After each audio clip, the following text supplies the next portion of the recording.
Shalom, saya senang bisa kembali ke GB Mega Bekasi dalam perayaan Natal bulan Desember dan membawa renungan firman mengenai bagaimana kita memberi persembahan yang terbaik kepada bayi Yesus pada hari ulang tahun. Dan kita akan belajar dari Matius pasal 2 ayat 1 sampai 12. Tapi mulanya Yesus lahir di mana? Di Bethlehem. Bethlehem adalah kota yang kecil 10 kilometer selatan dari Yerusalem. Dan Bethlehem artinya pondok roti. Terletak di lembah yang di lereng gunung dan memandang lembah yang sangat-sangat subur. Seperti lembah Balim di pedalaman Papua, itu lembah Wamena ada di situ, lembah subur sekali. Mungkin lembah di mana Bethlehem memandang semua seperti itu. Dan Bethlehem punya sejarah. Yakub kubur istrinya Rahel di situ. Ruth tinggal di situ sesudah nikah dengan Boaz. Juga Daud waktu dia lari dikejar Absalom, dia cari air dari sumber air di Bethlehem. Jadi Bethlehem punya sejarah. Dan kita tahu dari Mika pasal 5 ayat 1 bahwa juru selamat akan datang dari kota Daud. Kota Daud ini Bethlehem. Sekarang saya mau baca dua ayat pertama. Matius 2 ayat 1 dan 2. Sesudah Yesus dilahirkan di Bethlehem di tanah Yudea pada zaman Raja Herodes, datanglah orang-orang Majus dari timur ke Yerusalem dan bertanya-tanya, di manakah dia, raja orang Yahudi yang baru dilahirkan itu? Kami telah melihat bintangnya di timur dan kami datang untuk menyembah dia. Oke, kita stop di situ. Karena ada 3 respons. Kita mau fokus akhirnya dengan memberi persembahan yang terbaik. Tapi sebetulnya ada 3 respons yang sering dilihat pada musim Natal. Dan ini yang pertama. Orang Majus adalah orang yang penasaran. Banyak orang penasaran dengan kelahiran Yesus. Mungkin orang-orang Majus ini sepanjang umur hidup mereka selidiki tanda-tanda. Di tengah masyarakat, mereka dianggap orang pintar, orang suci, orang yang tahu rahasia-rahasia. Di Persia, tempat tinggal mereka dianggap sama seperti imam di tengah-tengah orang Israel. Orang Majus dianggap imam juga di Persia. Kalau ada persembahan, mereka yang membawa, mereka sahkan semua korban. Orang Majus juga mengajar raja-raja di Persia. Orang Majus dikenal sebagai orang yang bisa beri penafsiran mimpi-mimpi. Juga kelihatan orang Majus ini mungkin mereka campuran Yahudi sedikit. Karena mereka tahu nubuatan-nubuatan mengenai bintang, mengenai Mesias. Ya, Bilangan 24 ayat 17, bintang terbit dari Yakub. Mungkin mereka tahu itu. Jadi waktu mereka lihat sesuatu di langit yang berbeda, mereka tafsirkan, oh ini sesuatu yang ada hubungan dengan bintang terbit dari Yakub. Jadi bisa juga mereka sedikit campuran Yahudi. Dan tiba-tiba di Persia, di tempat mereka, satu waktu mereka melihat di langit sesuatu yang berbeda. Sekarang zaman ini, mungkin tidak ada yang selidiki langit terus-menerus. Tapi pada waktu itu banyak orang selidiki langit untuk tahu apa yang akan terjadi, apa yang penting, keputusan apa yang harus dibuat, karena mereka melihat setiap malam bintang-bintang, posisinya, bulan, semua planet-planet tetap sama. Kalau ada perubahan, ada sesuatu yang beda di langit, mereka anggap, pencipta langit dan bumi mau bicara kepada ciptaannya. Jadi itu buat penting. Itu pola pikir mereka, kenapa selidiki langit. Nah, orang Majus berapa orang? Sebetulnya kita selalu hitung Natal 3, tapi tidak tentu. Alkitab tidak menentukan berapa banyak. Hanya karena pemberian hadiah ada 3 yang disinggung, ya mungkin masing-masing bawa 1, 3 orang Majus. Itu hanya kesimpulan. Dan kenapa mereka siap berangkat dari daerah Persia datang ke tanah Yehuda untuk mencari jawaban tentang fenomena ini di langit. Kenapa mereka siap buat itu? Mungkin 3 hal yang saya pikirkan. 1, mereka tahu sesuatu besar akan jadi di dunia. Mereka tahu ini besar, ini bukan fenomena biasa. Kedua, mereka tahu peristiwa ini akan rubah dunia. Tertarik. Dan ketiga, mungkin ada persiapan rohani dari Tuhan dalam hati mereka. Nah, saudara, banyak orang seperti itu zaman ini sekarang. Penasaran. Tertarik. Mau tahu lagi tentang Yesus yang lahir ini. Tapi banyak stop di situ. Hanya penasaran. Hanya mau tahu. Tapi tidak mau lanjutan, tidak mau ada tindakan. Hanya mau tahu. Ini zaman, disebut zaman informasi sekarang. Semua mau jadi orang pertama untuk mengetahui informasi baru. Betul? Biasanya HP ditaruh di samping tempat tidur dan bangun pagi langsung tangan ambil HP untuk lihat apa berita terbaru. Kita mau jadi orang pertama untuk tahu sesuatu terjadi. Ya, siapa hari ini COVID positif? Angka turun atau naik? Lokasi demo di mana supaya di Jakarta kami bisa menghindar dari kumpulan banyak orang. Atau di Bekasi ada celaka mobil atau motor di jalan tol dan kami harus menghindar dari kemacetan yang selalu ada di Bekasi. Siapa yang meninggal atau siapa yang ditahan polisi atau siapa yang dianggap dalam politik, ya selalu mau jadi orang pertama untuk mengetahui informasi. Tapi hanya tahu informasi tidak akan merubah dunia.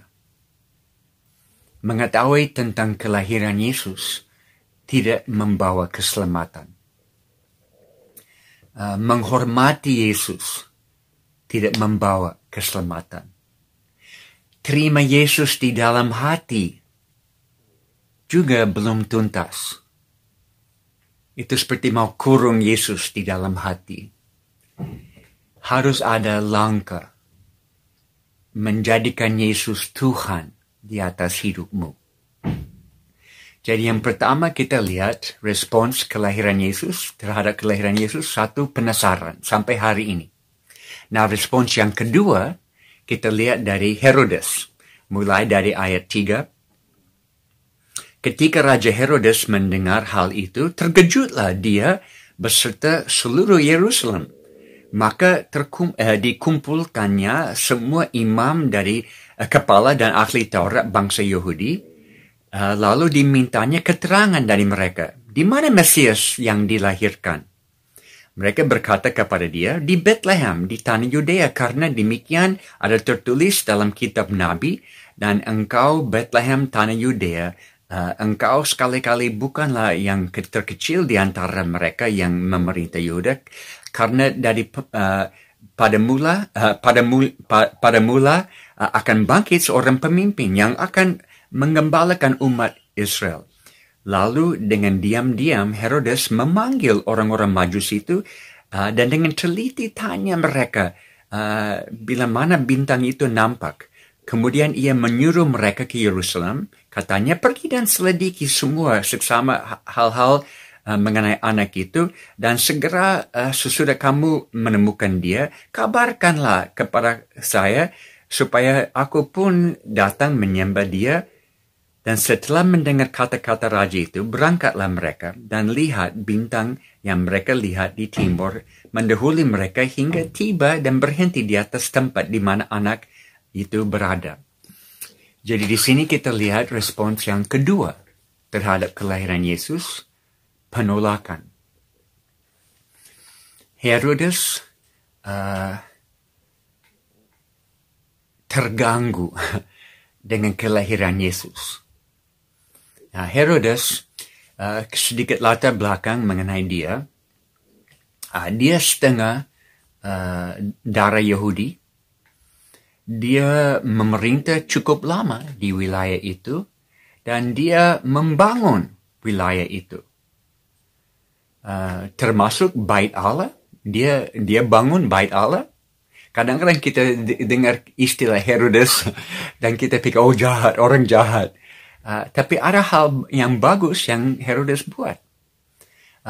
Waktu ada kelaparan, dia hentikan kumpulan pajak supaya meringankan beban masyarakat, supaya ya mungkin seperti COVID ini pemerintah membantu banyak, dia juga membantu waktu kelaparan. Tapi ada satu kelemahan, satu cacat di dalam karakter Herodes. Dia orang yang cepat curiga orang lain mau ambil kuasa, posisi dia. Jadi dia buat hal-hal yang ngeri, yang kejam.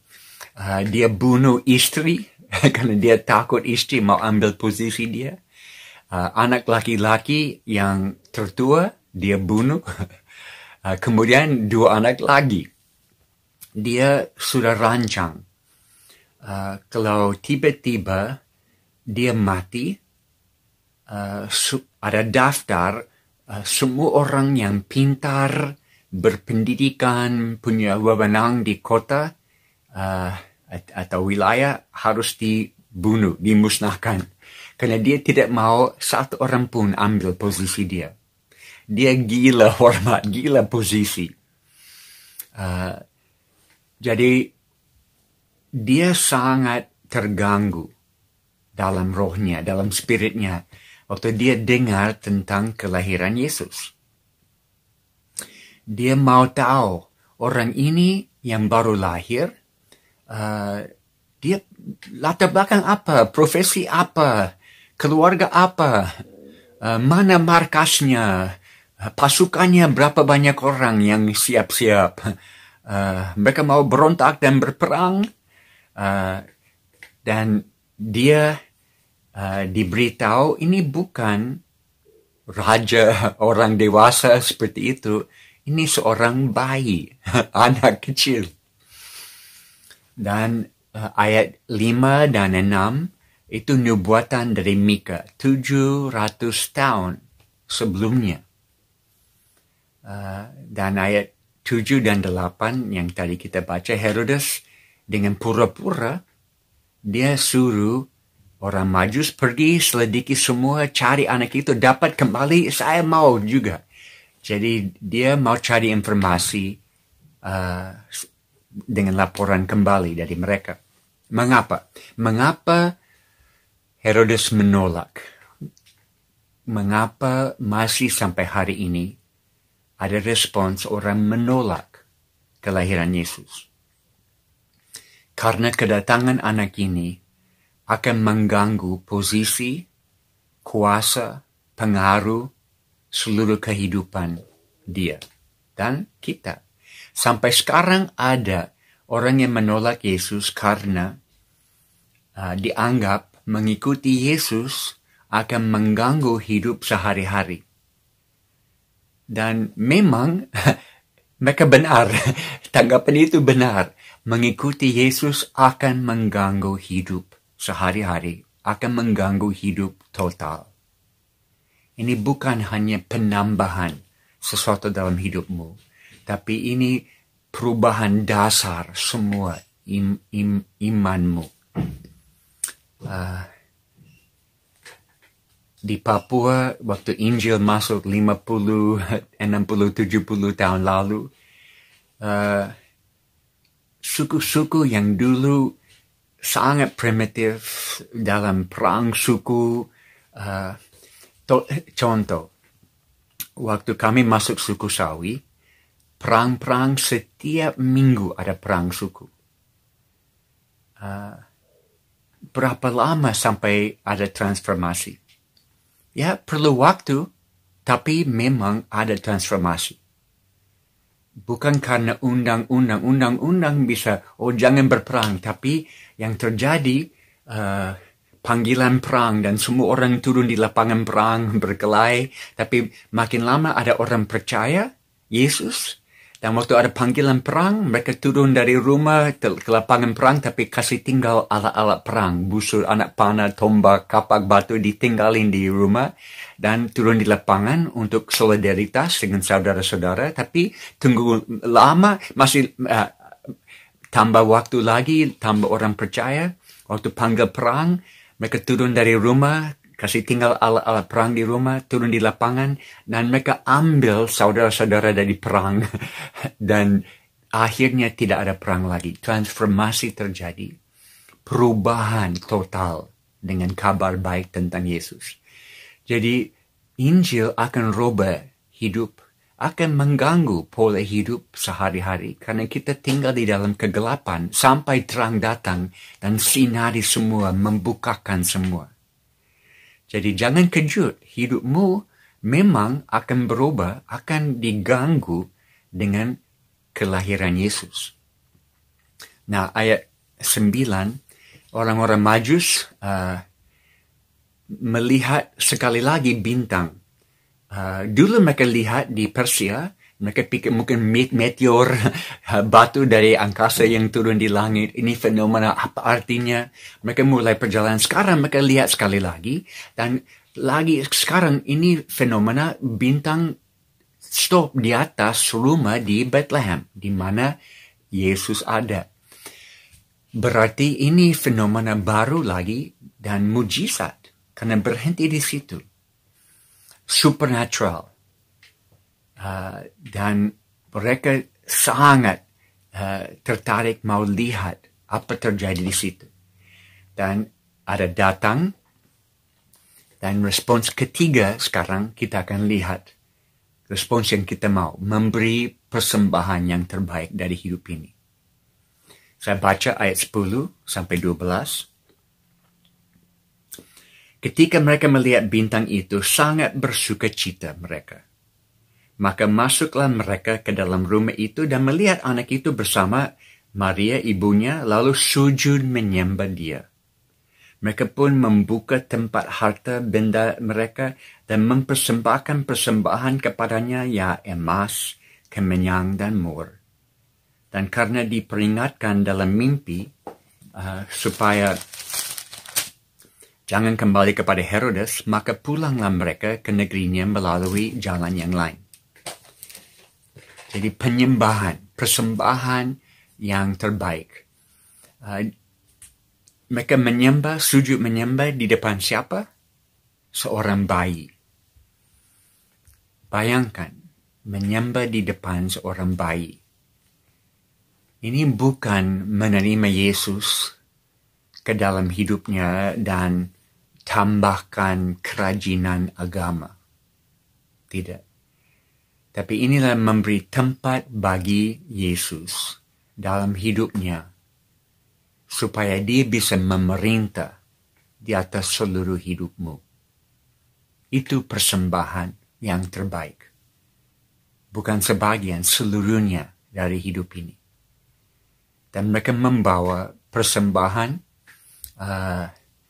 dan semua punya arti. Saya yakin saudara pernah dengar ini, tapi kita coba mendalami sedikit lagi. Emas, hadiah untuk seorang raja. Kemenyan, karena ini pemberian untuk seorang imam yang pakai sebagai dupa waktu bawa persembahan di bait Allah. Dan Yesus mewakili manusia di depan Allah. Dia imam besar. Dan dia tidak saja siapkan korban dan membawa persembahan untuk manusia di depan Allah, dia sendiri menjadi korban. Jadi ini luar biasa. Orang Majus memberi hadiah persembahan yang ada arti yang pasti mereka mengerti dari semua nubuatan yang pernah mereka lihat dan dengar. Dan mur. Kita tahu mur adalah sesuatu yang dipakai dengan persiapan mayat, jenazah. Ini mewakili pengorbanan. Gambaran bahwa Yesus akan mati, bayi. Siapa akan ingatkan atau merayakan atau utamakan kematian orang yang baru lahir? Tidak masuk akal. Tapi mereka tahu dari pemberian ini, anak ini akan mati dan kematiannya akan rubah dunia. Akan jadi fenomena sangat-sangat besar.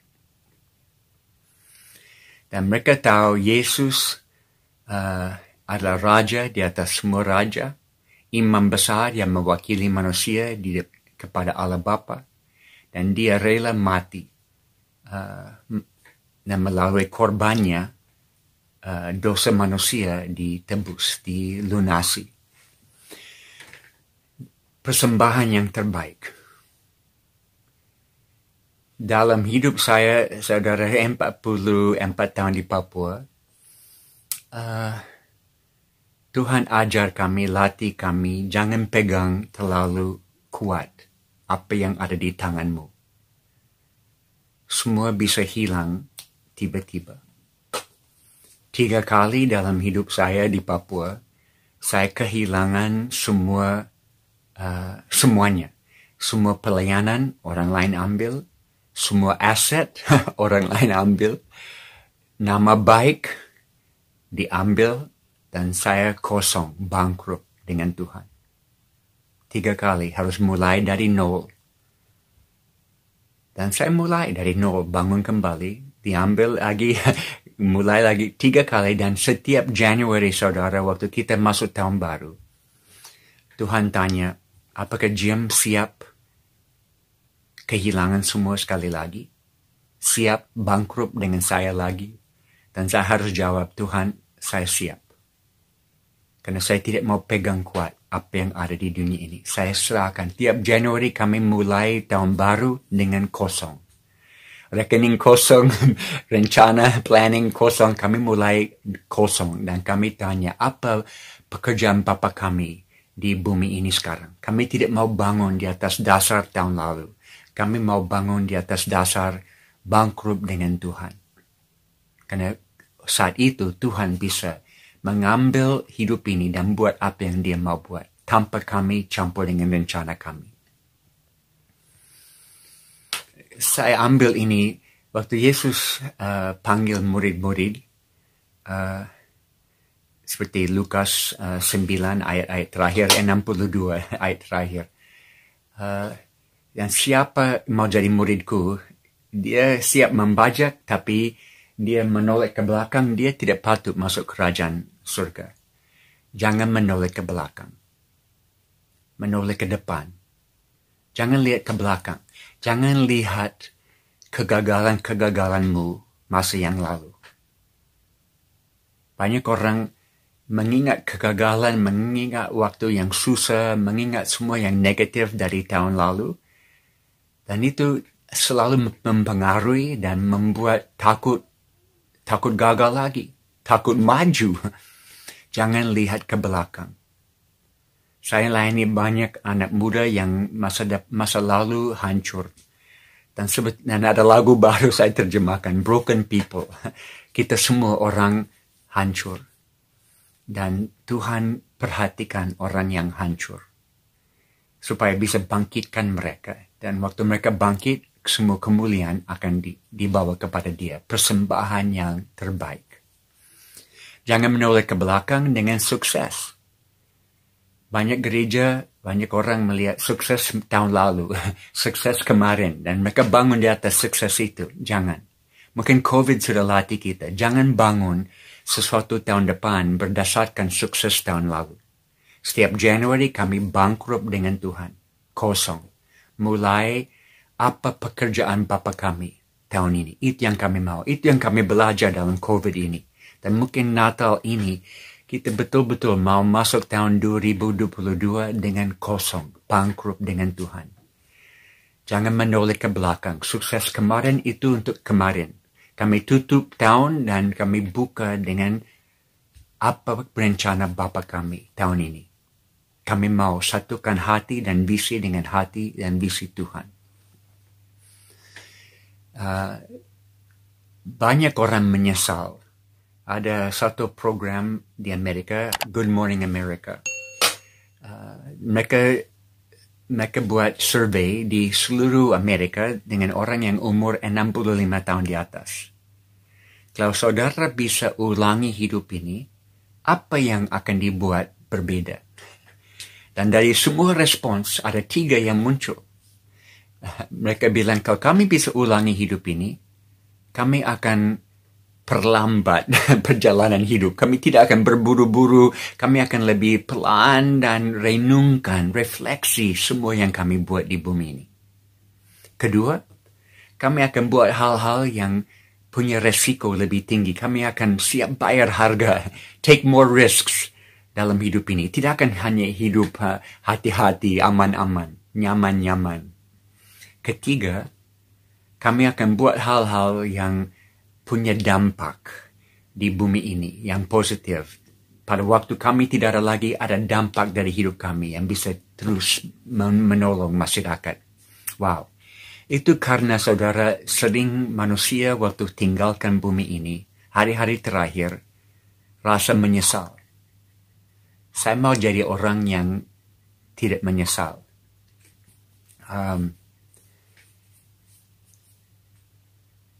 Saya tidak mau hari terakhir ada hal-hal yang Tuhan minta saya buat, tapi saya tidak buat. Saya mau jadi orang yang pada hari terakhir, semua yang Tuhan minta, saya sudah buat dengan sekuat tenaga saya. Jadi, mari kita dengan renungan Natal tahun ini, memberi persembahan terbaik dari hidup ini, sampai kalau Tuhan panggil besok, kita tahu semuanya yang Tuhan minta, kita sudah buat dengan segalanya yang kita punya. Karena bayi Yesus, Dia layak menerima semua, karena Dia merubah dunia, merubah hidup kami. Saya mau berdoa untuk saudara. Tuhan, terima kasih GBI Mega Bekasi yang sudah punya hubungan lama bersama kami di Papua, pendukung luar biasa. Tuhan memberkati mereka. Berikan semua yang mereka perlu pada waktu Natal dan masuk tahun baru ini. Kalau Kau izinkan kami masuk dalam tahun 2022, Tuhan, buka mata mereka untuk melihat rencana-Mu yang mulia. Biar kami semua rasakan, Tuhan, ini waktu terbaik. The best time to be alive. Terima kasih karena mata kami diizinkan melihat penjangkauan akhir zaman. Dan semua suku, bangsa, bahasa bisa dengar dan Yesus bisa datang kembali. Itu kerinduan kami. Jadi bawa kami di tengah-tengah kehendak-Mu, Tuhan, dan tahan kami di situ. Dan biar semua di Mega Bekasi yang mendengar firman ini menerima firman dari Engkau. Bukan dari Jim Yos, tapi pesan dari Engkau. Biar mereka dengar dan mereka lakukan. Mereka jadikan Yesus Tuhan dalam hidup mereka dan memberi persembahan terbaik dari hidup mereka kepadamu. Dalam nama Yesus kami berdoa.